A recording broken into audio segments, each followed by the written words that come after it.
Welcome back to new session. This is your trainer and PMP coach Anand. This is continuation of schedule management knowledge area. In this session, you will learn defined activities process, which is the first process of this knowledge area. The learning objective of this session are: we'll start with the overview to understand why defined activity process is required. We'll talk about the process definition, input tool techniques and output, and some of the key tools and techniques like decomposition, rolling wave planning. Then we'll talk about activity list, activity attributes, and finally a quick review.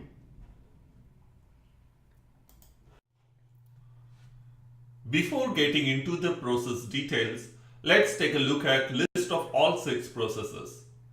Plan schedule management under planning process group. It is the process of establishing policies, procedures, and documentation for project schedule. Defined activities, again under planning process group. It is the process of identifying and documenting specific actions to be performed to produce the project deliverables. Sequence activities, again under planning process group. It is the process of identifying and documenting relationship among the project activities. Estimate activity duration, again under planning process group. It is the process of estimating the number of work period needed to complete individual activities.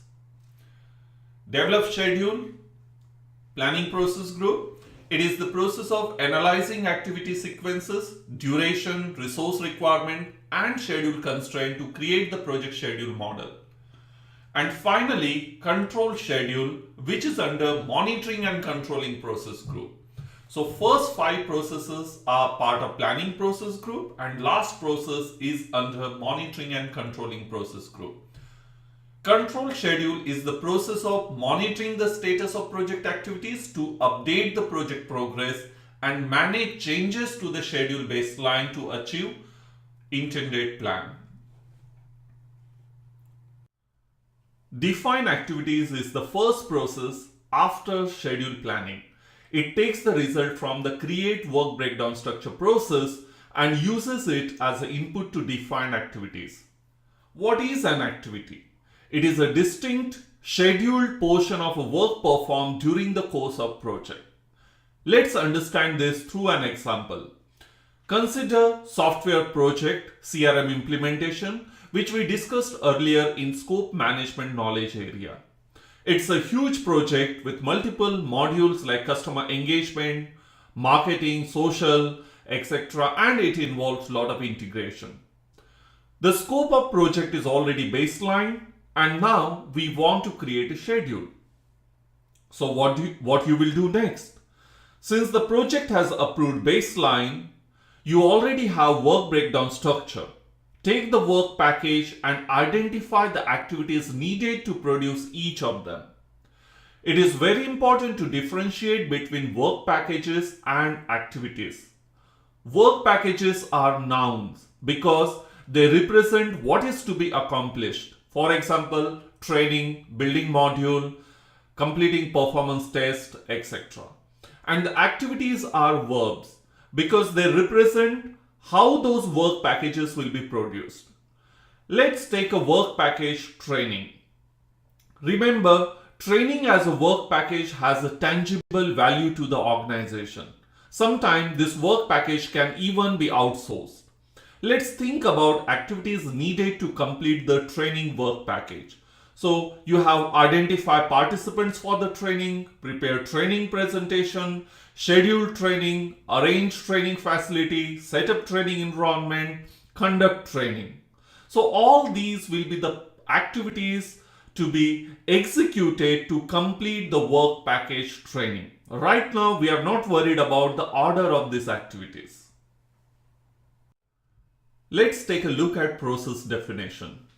Define activities is a process of identifying and documenting specific actions to be performed to produce a project deliverables.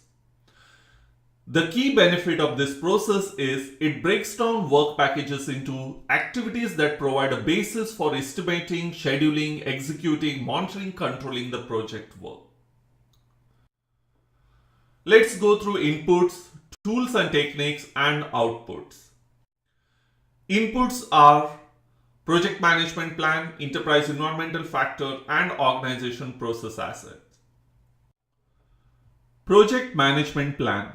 The component of project management plan that will be input to this process are schedule management plan. It will contain guidelines for taking the work breakdown structure and using it to create activity list. Scope baseline. It is approved version of project scope statement, WBS and WBS dictionary. Project scope statement will contain the scope broken down from the customer requirements to the deliverable that will fulfill them. WBS further breaks down scope to the level of work packages. And WBS dictionary contains information about the constraints or other important details associated with each work package. Enterprise environmental factors. Organization culture and structure will affect which scheduling methodology will be used on the project. Organization structure may decide how decisions are made regarding the schedule, either by functional manager or by project manager.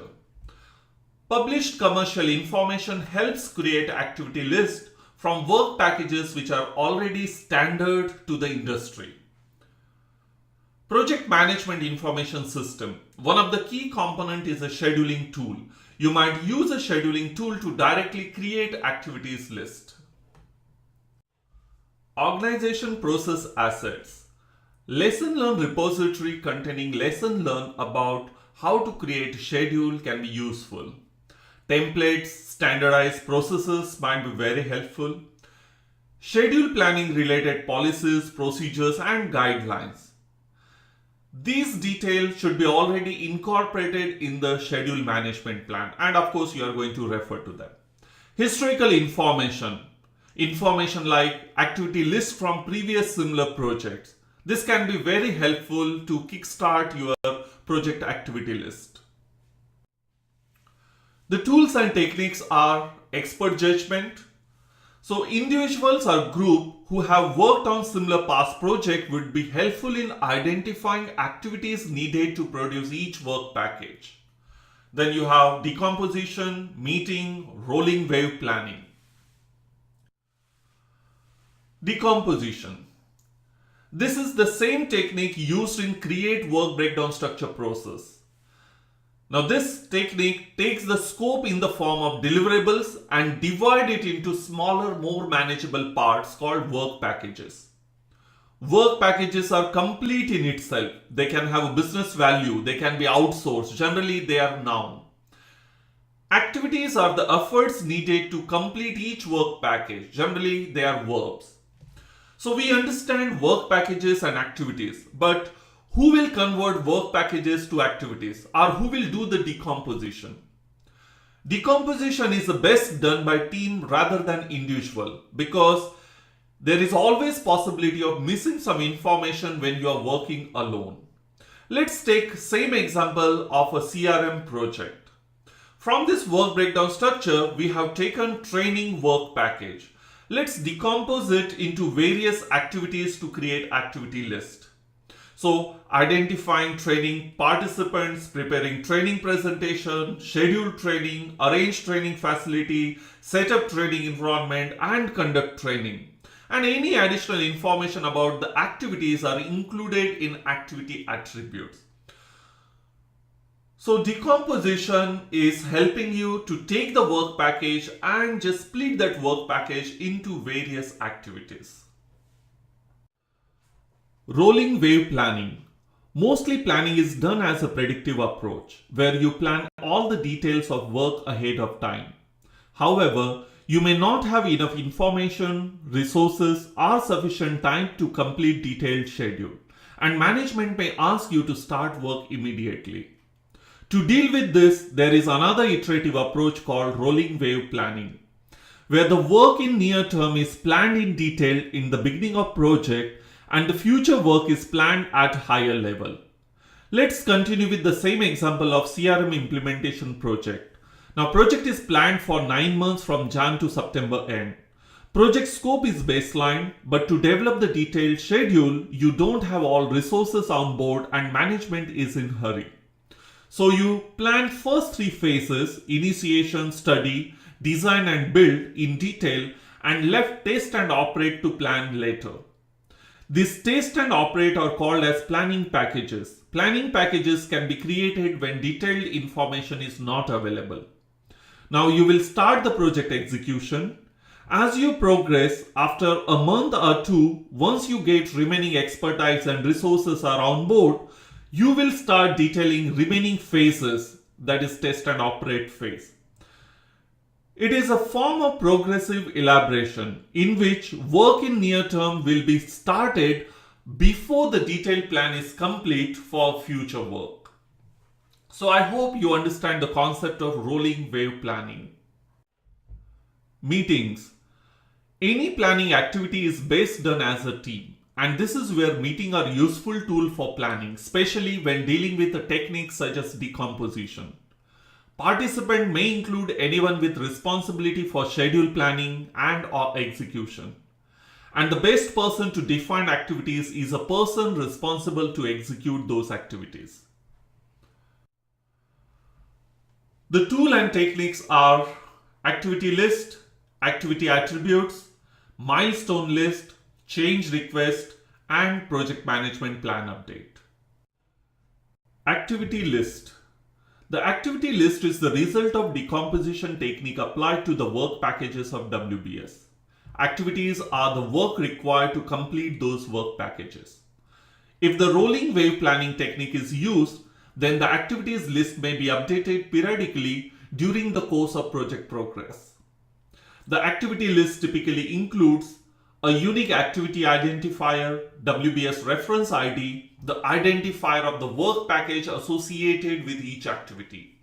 It can be activity label or name, work description for each activity. Based on the CRM project example, after decomposing training package, we got below activities: identify participants, prepare training presentation, schedule training, etc. So what is the key purpose of activity list? It helps in accurate estimation and it helps you to create precise project schedule. Activity attributes are details related to the activities in the activity list. Initially, we have attributes like activity identifier, work breakdown structure ID, activity label or name. Additional attributes will be updated as we progress in the process of schedule creation. So what are those additional attributes? It can be resource requirement, geographic area or place, predecessor activities, successor activities, etc. Milestone list. A milestone is a significant point or event in a project. A milestone list identifies all project milestones. They are used for setting schedule goals and monitoring progress of the project. Remember, a milestone is considered to have a zero duration because they represent a point or event of the project and it's not an activity to be executed.